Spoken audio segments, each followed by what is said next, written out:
All right, good, man. Cool. Wow, that's amazing. That's we Cool. covered a lot of stuff in like Yeah, 15 minutes. I'm like, I know. Time flies, doesn't it? that it does. That it does. I'm glad we were able to get back in touch, especially with this. I know. Yeah, me too. It's yeah, kind of coming into the new year. I find these are like the best time to do podcasts when people have New Year's resolutions and everything. And this, yeah, after last month, a really hard hitting month with numbers and whatnot, Yeah. I couldn't have planned this any better. Yeah. Well, there you go. Yeah. Because No kidding. we had counting money, getting back into finance schools. We have this. I have drone deck coming back next to figure out Oh, what they're up to doing. yeah. And it's the shows are just piling and piling on. Wow. Because after that it's land banking. Holy smokes. Yeah, it's Back to gonna be back. back to back to back. Yeah. I'm booked till March now. Middle of Holy March. smokes. Yeah. Wow. That's no joke. You got your hands full for sure. Yeah. That's going to Oh, make time go by faster, even more, right? oh, it does. And by the Yeah. time I get uh the next set of yes involved, people are still hitting me up. I have like an inbox of like 10 people I still gotta go and interview it to see how they fit in with the Wow. show Wow. and see where it goes from there. Yeah. And does like the show really help you generate like business and potential clients, or is it more of just like an awareness thing you do? It's a little bit of awareness right now. It's We are starting running to back. promote the books and whatnot. Mhm. And I've been seeing that the numbers and sales are starting to. You're listening to Making More Money for You with Magnus Carter. If you have any questions for Magnus or his guests, join us on the show at 866 472 5789. That's 866 472 5789. Now back to the show. Here is Magnus Carter. Hi, everybody. Welcome back to the show. This is the Making More Money for You show. I'm your host, Magnus Carter. And with me, Riley Jarvis is here, the sleep consultant, and we are talking about sleep. A lot of resolutions and a lot of goals for the year is to start being healthier, to get better finances. And we're taking one of the building blocks right here is actually taking care of yourself and getting sleep. Welcome back to the show, Riley. Thanks, Magnus. Glad to be back. Definitely. It just feels like yesterday, like we said in the first part of the show. If you missed the first part of the show, definitely go back and listen to it. It'll be uploaded tonight on all your main streaming platforms because we covered a lot of content, like 15 minutes, pretty much almost a whole show in like 15 minutes. But to continue our conversation, we were talking about how deprivation, some of the markers that cause deprivation Mhm. flow or overflow into our finances. We talked one about the largest one, which is stress. Yeah, Stress causes a lot of anxiety. Well, stress actually leads into anxiety and frustration. Am I right? And that yeah, actually just totally. um and it's just a giant boulder that comes down. What Yeah. else on top of those three items, those three main cousins, have you seen with clients that actually impact their sleep and impact their finances as well? Yeah, it's really everything. If you can think of any negative human emotion that you would experience when you have poor sleep, it basically acts as a magnifier in all those things. So if you felt like, you were short-tempered and that was like a 4 out of 10, well, now it's a 7 out of 10. Maybe you couldn't focus as good instead of a 4 out of 10, your regular state, maybe now it's like an 8 or a 9 out of 10, so it's different for everybody how it turns out. But especially when it comes to making money, you just think, okay, well, what are the factors that are important to making money? One, you need to be clear in mind because you have to think of some sort of strategy. But let's say you have all that figured out. You need to execute that strategy. Well, what goes into execution? Well, you need to have energy. You have to do a task over and over again. You can't be too distracted. Well, what goes into being too distracted? Well, that's when you just feel tired, you're daydreaming, you look at your phone, all those things that go into it. And then also making money, like relationships. Well, if you're just not a great person to be around, you're not going to attract that kind of stuff into your life that can turn into a business deal, or whether it's your colleagues or your team or anything like that. So it's kind of, I wish it was just one thing like that simple because it'd be pretty easy to execute, but it's kind of all these things that go in together. But the nice part is that I've experienced is when you just plug in sleep, it's like the Pareto's principle. We get 20% of the results or 80% of the results with 20% of the work. So sleep is that 20% where we're already sleeping anyway. Going to the gym is kind of difficult, like following a plan, going through the excruciating pain sometimes, or like a new diet. It's like 3 cups of this, 3 teaspoons of that. That's sort of hard to do, planning that all out. But sleep is something we're already getting anyway. So if you can dial that in, your metabolism can just naturally go up. So if everything's the same, you can start losing weight. Your recovery will be better. Your stress resilience is better. Your mood starts to improve. Inflammation goes down. All these other things as well. Now you have the motivation, let's say, to go out and start going to the gym to improve your diet. But these two things, like fitness and diet, improve your sleep at the same time. So it's sort of this two-way channel that happens. Okay. Well, you touched on something that I wanted to get into next, Yeah. is quality. How Yeah. how does one determine the quality of sleep they get? It's tough, right? Because you don't know. It's interesting because unless you have some kind of sleep tracker on, there's a couple different ways. So you can go to a hospital, do a polysomnograph. That's just a fancy word for a sleep study. Mhm. Where you're in the hospital setting, they'll do it that way. That's kind of more if it's like a clinical diagnosis, like sleep apnea. Other ones are like fitness devices or sleep devices you can wear. One is like an Aura ring that I'm wearing now, or Mhm. like an Apple Watch, or some of these other devices that you can utilize, and that will tell you general trends. And that's probably my favorite. And number three is if you have a partner that sleeps next to you, they'll probably tell you, I can't tell you the amount of times I work with people. They sleep alone and they thought they never had sleep issues, but then they're in bed with a partner, and then all of a sudden the tartar says you should go get screened for sleep apnea because it sounded like they were choking throughout the night, Oh, snoring, you name it. So there's a few different sleep conditions, or maybe it's not that. It was just something that was minor. So that's one thing too. But to really track it yourself, like the Aura ring is probably my favorite because that's really all they specialize in. They do other things too, but I find it's very accurate. It's just, just goes on your finger, keep it on the daytime, nighttime, and track it on your phone. okay. Yeah, well, I every now and then I actually fall asleep with my dive computer on. My Oh, Garmin has all that stuff built in when I wake up, and it's like, nice. and like you're saying, check your cell phone. Everything's on our smartphones. Yeah. We are extremely connected to anywhere and anything anymore. Yeah. And it's been strange because I seen one night I got like -25 worth of sleep. Whoa. Woke up after like 8 hours. I'm like, Huh. well, that's not right. But after I go to bed and I get like 4 hours of sleep, I'm like -9. Hmm. So I'm like, it's really weird. Yeah. Um, but I definitely understand that, and it actually charts as long as you keep the device on and you don't let Yeah. the battery die. Yeah. Um, but what are some of the key signs to look for when you don't have good sleep when you wake up in the morning For or poor sure. sleep? So do you mean like from a tracker to look at or just like how you feel generally? Just in general, how big, Yeah. because there might be people out there that can't either can't afford it or two can't find Yeah. them, or they don't want any more stimulus from electronics in their life, if you Yeah. will. Yeah. Great question. So the first one is when you wake up, do you feel like you have to hit the snooze button? And if you have to hit the snooze button multiple times, there's a good chance that you didn't get a fully high quality sleep. But like, what is quality sleep?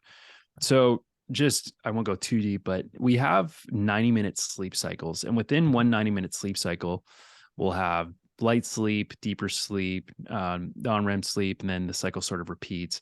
And we generally want about 4 to 5 cycles of those sleep cycles in order to get the best sleep. And we generally want to have about an hour and a half of deep sleep and an hour and a half of REM sleep. REM sleep is more the mind, and deep sleep is more recovering the body and stuff like that. If we do not get sufficient REM sleep, we'll find that with our mind, we're sort of forgetful. We might have that brain fog. We might feel kind of grumpy. But if we didn't get proper deep sleep, if we did a workout, maybe we didn't feel fully recovered, that kind of thing. And especially if we don't get, so if we count 90 minutes, then we have 3 hours, 4.5 hours, 6 hours, 7.5 hours, and then 9 hours. And so if we don't get proper sleep, like enough of those sleep cycles, let's say we only got two, we only got, 3 hours of sleep or 4.5 hours of sleep, we're not going to fully restore the body and the mind. And so that will cause us when we wake up to hit the snooze button, or maybe we're waking up multiple times throughout the nighttime, whether it's to go to the bathroom, because typically, uh, people think it's normal to wake up multiple times in the night, but ideally you really want to get to a point where you don't wake up in the night. Like maybe one time is fine, but you kind of want to set a goal for yourself and think like, okay, why am I waking up? Is it because I'm stressed? Is it because I'm going to the bathroom? Because whatever it is, there's different ways to improve each of those things. But you can kind of, if you address the body as just a whole and improve stress, improve diet, improve, lower inflammation in the body, blood sugar, all these other things, all those things that go into poor sleep will just start to improve anyway. But yeah, if you wake up and you need to drink coffee, you can't get throughout the day without some kind of stimulus. You have to hit the snooze button multiple times. You wake up throughout the night, you're tossing and turning, and people know like what does a good sleep feel like to them. Like they could probably remember a time last year where they got proper sleep and they just felt like themselves. But if they didn't sleep well, then it's not that. And then there's different degrees of like how much of that it's not. So you can kind of, it's really good to just kind of do experiments with yourself and just see, okay, how do I feel? And you can also just journal it too. Write down like, how did I feel like I slept last night? And then you can just keep just what a tracker would do, but you can just keep it in a journal. How's my energy today? How is my focus today? Did I drink coffee today? Do I have energy in the gym today? Am I craving like sweet foods and salty foods when I generally don't? Because if we're sleep deprived, we can specific hormones that control our hunger called leptin and ghrelin, they can be significantly off and make us feel more hungry than we actually are and what our body needs. So these are all things to look at. Wow, that's a lot. Those are some very important tips because at some point or another, I know I felt it, and I'm sure the listeners out there has felt it or are feeling it right now. To touch on that, the last time I actually got amazing sleep is when I was sleeping by the ocean on vacation. Yeah, it's amazing, right? You get It the is. fresh air. It is. It was Yeah. actually. I felt that the sound of the ocean was Yeah. extremely Yeah. um, calming, and that Yeah. there's actually nights where my mind is going so much from doing, a lot of work. I Yeah. have to calm it down, and the only way that I really do calm it down is by actually playing that on my phone. Yeah, I know, right? So it's like, so for you, it's like the waves. I mean, the waves is amazing. That helps so many people. And plus, when you're out by there, you have the fresh sea air and everything. Mhm. But yeah, like you can have ambient noises too, and that really works with people as well. So it's like there's just another tool you can use in your toolbox. Oh, absolutely. Yeah. Because I actually tried the ambient noises as well, like the chimes and the Yeah. rain and all that stuff. Yeah. It's like it worked a little bit, except for the Yeah. bowls. Those high sounding bowls, it was Yeah. just Yeah. too loud. Yeah. I agree though. The oceans out of all of them, they're my favorite for sure. Oh, and it honestly takes me back to when I was there, and it's Yeah. like Right. my body automatically it associated with it. Yeah. Like what you were saying is I found that my body associates the feeling that I was when I was actually there, Yeah. and that's one of the reasons why I started scuba diving. Oh, 'Cause- cool. Yeah. because I found it very relaxing. When you're Yeah. underwater, nobody can really bother you. I know. Yeah. You're just kind of the world sort of on feels like you're wearing noise canceling headphones and you're just kind of away from the world. But no, totally know what you mean, right? Because you're just kind of all this, we don't realize it, but there's all this stimulus around us that our brain is trying to process subconsciously. And we don't realize like that actually has an impact on us and our stress and like, even stuff from the past, like all humans have some form of trauma, like a micro trauma, not something that crazy event that happened to them, but that can influence their behaviors, going years back. And it's tough to get into that for some people. And like certain things can trigger them. Like you said, a positive association, but people can have negative Right. associations. Like you may notice like everyone's in a certain situation, but one person might freak out and everyone's like, well, what's up with that? What's up with Billy there? What is he doing? Well, that can be associated with things that you may not even be aware of. And, everybody just has different forms of that in just certain situations. So that's where I think a big pattern here is just awareness, knowing what it is for you, whether that's journaling, tracking, your sleep on a tracker, whether it's thoughts, some people think that's woo woo to journal your thoughts, but think of it as like a tool for the mind in order to optimize the mind.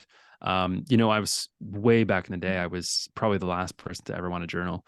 But once I started doing it, it was just amazing how I could see from a meta level my thoughts and how they just didn't make any sense. And it was almost like my subconscious mind recognized that. And then it just stopped having those negative associations. And then I just didn't have to do it anymore. So you kind of think of it like a quick acute phase, You go through it once, and then after that, you might need some maintenance and tune-ups. But once you kind of do it, if you do it the right way, then you're kind of good. Oh, okay. So it's more or less emptying your mind out on a piece of paper. Yeah, like that's one too that can help sleep, like about an hour and a half before you go to bed. Do a brain dump, like just make it a free associative exercise, piece of paper, pen, write down whatever comes to mind, what you have to do, your thoughts, feelings, anything. And what that actually does is it increases the bandwidth of your mind. So just think of like a computer that's full of viruses. You can dump all that onto a USB stick, take it out. Now your brain doesn't have as much to process while it sleeps, and it can actually help improve your REM sleep as well. So it's super basic, and that's why a lot of people don't do it. But it is to spend 5 minutes, 5-10 minutes, an hour and a half before bedtime, an hour before bedtime. That will really help you, especially with stress and stuff. Oh, wow. Now, have you seen an increase with stress and these markers and whatnot when people are constantly multitasking? Yeah, it's a big one for sure. Yeah, I could probably. I'm just trying to think of many people who multitask are like that. For one, it's not as efficient, to focus on one activity. They're shown that's the best way if you want to be efficient and get things done. But two, when you multitask, it kind of like tricks your brain that if you focus a little bit on this, a little bit on this, a little bit on that, that you're getting more things done, but you're just doing less of each of those things instead of just that one main thing.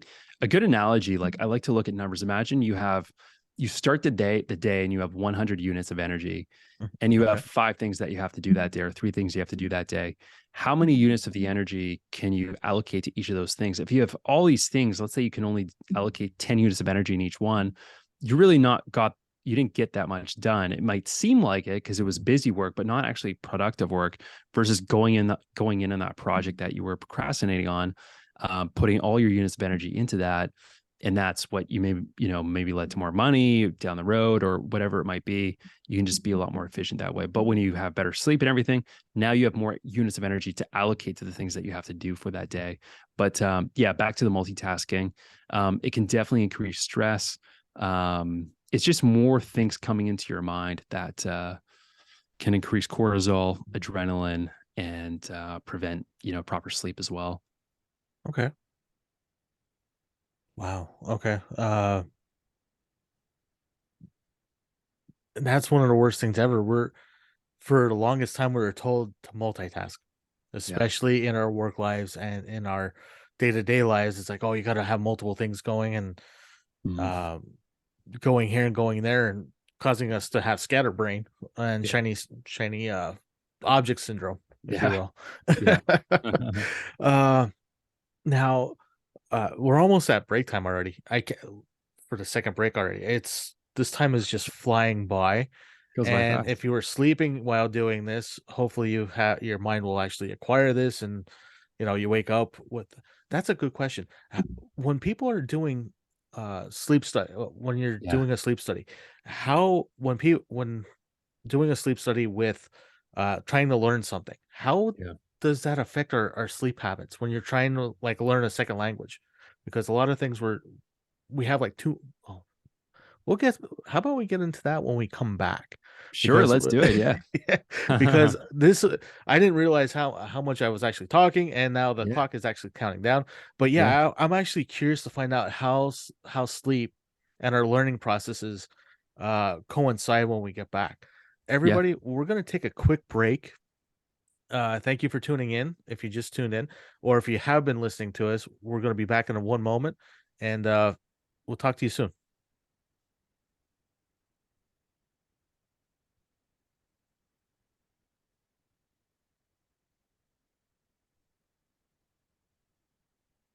Maybe. Or no, or not a break yet. Well, sorry about the silence, but yeah, I guess we'll wait for the clock out, maybe. So this is some good Sorry, time. you're clear. I was on mute. Oh, we were clear. I'm switching things up on my sound engineer.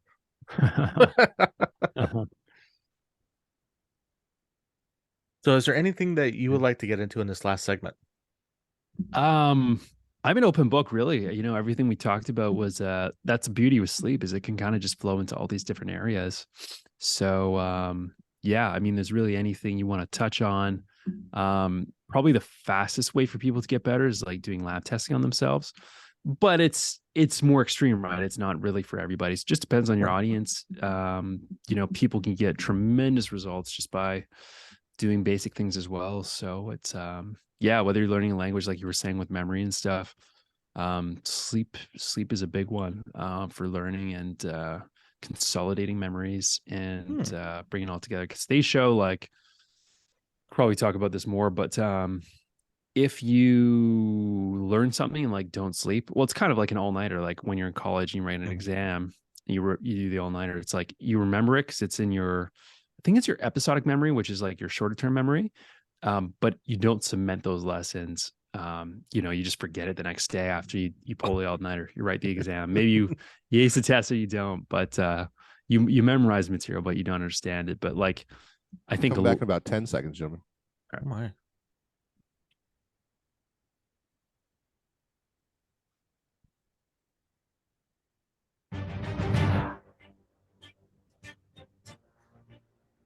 You're listening to Making More Money for You with Magnus Carter. If you have any questions for Magnus or his guests, join us on the show at 866-472-5789. That's 866-472-5789. Now back to the show. Here is Magnus Carter. Hi, everybody. Welcome back to the show. I have Riley Jarvis here from the Sleep Consultant. We are in the last phase, last portion of this broadcast. And I want to jump right back into how does our mind and sleep help us learn? How, like we were talking about before with the languages and the tapes that we're supposed to listen to overnight, so our brain picks it up. How does this work and affect our sleep? Yeah, you can go so deep on this. And like you said, you have those hypnosis tapes where you can, just really put it into your subconscious mind. The subconscious is extremely important with all this stuff. And you can get into the realm of hypnosis, NLP, and all that stuff when it comes to mindset. Just like I was talking about with the 70,000 thoughts on average that humans can have per day.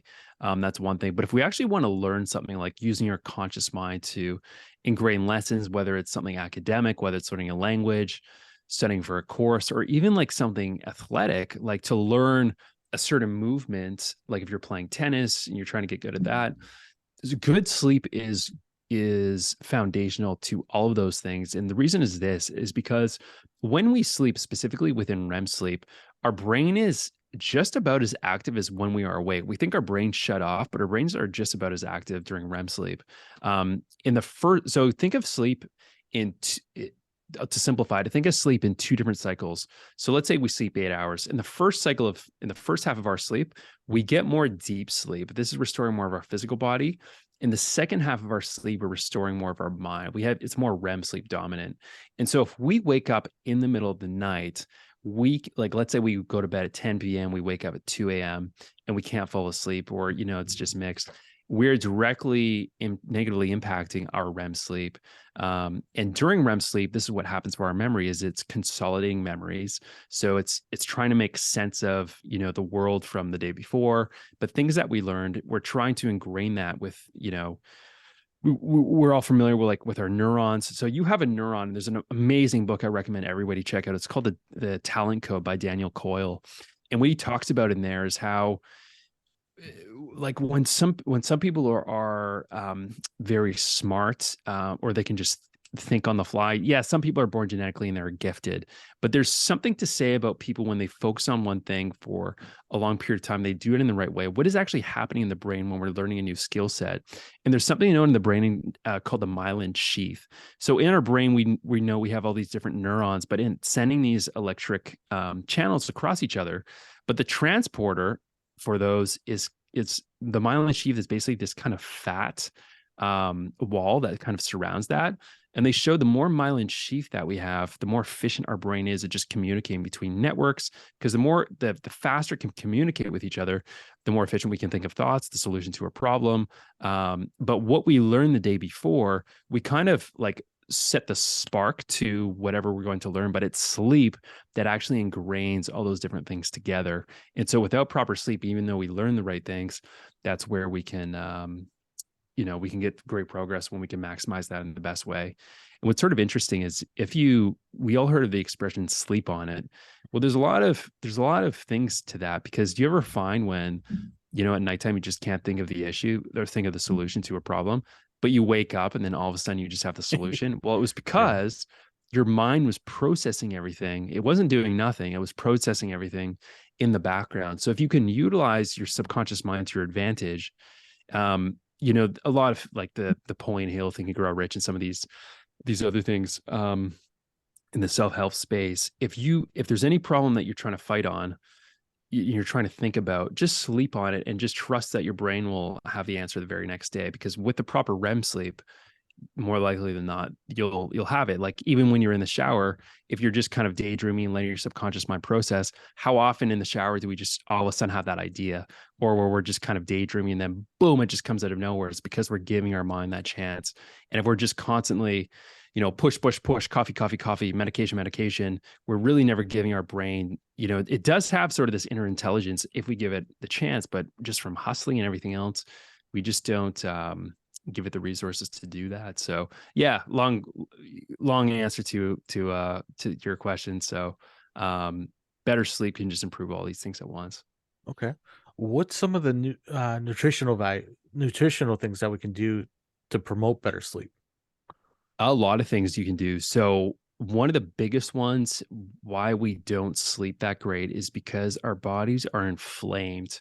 And so this is more of a long-term thing, but if we're constantly, eating processed foods, like a lot of oils that are causing inflammation inside of our body, this is going to cause our body to always be in this sort of fiery state where you can just think of all these inflammation is sort of like, we think of inflammation like when we get a cut or like we have a sore joint, it becomes inflamed. But inflammation can also be inside of our body. It's called systemic inflammation.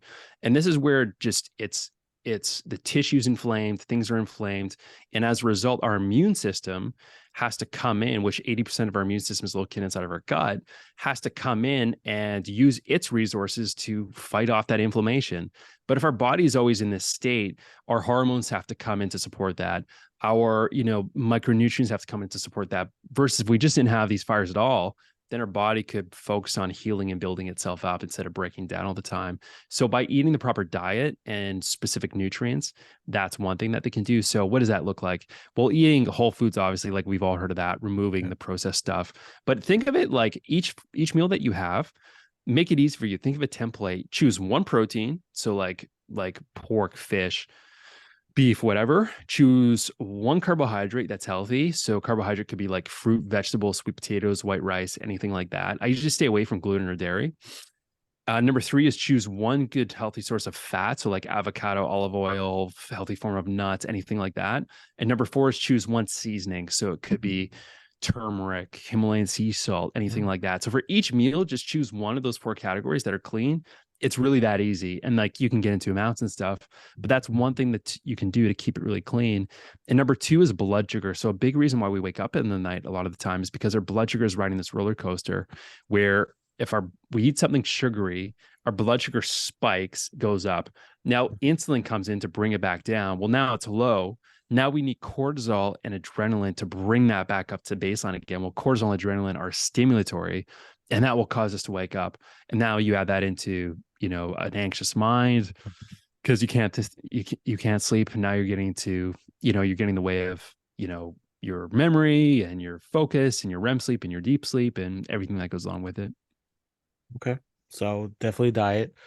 How about water? How about our water intake or liquids?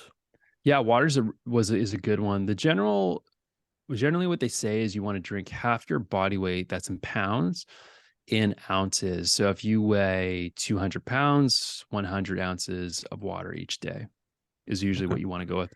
But you don't want to have liquids too close to bedtime, like usually 3 hours. Try and limit that because if you wake up to go to the bathroom, that's a big one. But you can also have pink Himalayan sea salt or some of these healthy forms of salt, or like Redmond's real salt or Celtic salt. Not going too deep into the science, but this can help hold on to your liquids while you sleep, and so you don't wake up as much during the nighttime. Oh, okay. Yeah, that's one of the things that I found out with losing weight and working out again is all the water. I Yeah, about a gallon a day. I've yeah, been drinking a little over, nice. depending on how much I sweat. Yeah, Um, yeah, that waking up in the middle of the night 2, 3 times. yeah, Yeah, because I know I wasn't gonna make it through the day, through the whole night with that. yeah, But yeah, I started doing that as well, and I've noticed a nice. big difference with it. Yeah. Uh, if from the stuff you have now that Mhm. you've learned now, what's one piece of advice that you would have given yourself when you started this journey? Yeah, that's a really good one. I would say for me, I was so focused on like hustle, hustle, hustle. And I was so focused on like reading business books, just like all these external things when really I had the answer. Like I knew more than I actually realized. It was just my body was so stressed out and it was so inflamed and it was just it was really just in a breaking down state that it couldn't take any of this in. So what I should have done looking back is focus on the internal first, improve energy focus, all these other things. And then everything would have just come way more naturally. And as a result, would have been a happier person instead of just trying to struggle all the time. And I think things would have gone in my favor a lot more. But blessing in disguise. Absolutely. Because without those, you wouldn't be here where you were at right now, helping Exactly. other people. Yeah. So I've been noticing that as well, in my journey, and as you're seeing in your journey, is we're constantly evolving. Yeah. And as you're seeing it with your studies, what is the next big thing that you've seen on the pipeline that would affect our sleep or help our sleep? There's a lot of cool stuff happening in the biotech space where millionaires and billionaires are investing in specific companies. I think the future is going to be personalized healthcare. So, like, you literally go into the doctor and they can, this is probably years away, but what if they could just do like a finger scan or some kind of blood prick test and they could detect like specific diseases, what micronutrients you need, just things to look out for. So now you have an approach that's completely personalized to you, all in just like this one thing. We thought we had it with Theranos with that Elizabeth Holmes, I think her name was, but it was that big fraud that happened. But yeah, who knows, sometime in the future with that. But when it comes to sleep, there's just so many like cool devices in the mainstream that are happening. Like there's a new device coming out called Sensei. It's probably going to be out in March. That's fantastic. It's going to help with sleep, wellness, just like improving focus. A lot of these wellness things to go into it with the mind. It's sort of along the lines of neurofeedback, which so then that's another one, neurofeedback. There's just a lot of new optimizations in, but just all these new gadgets and technology that are happening.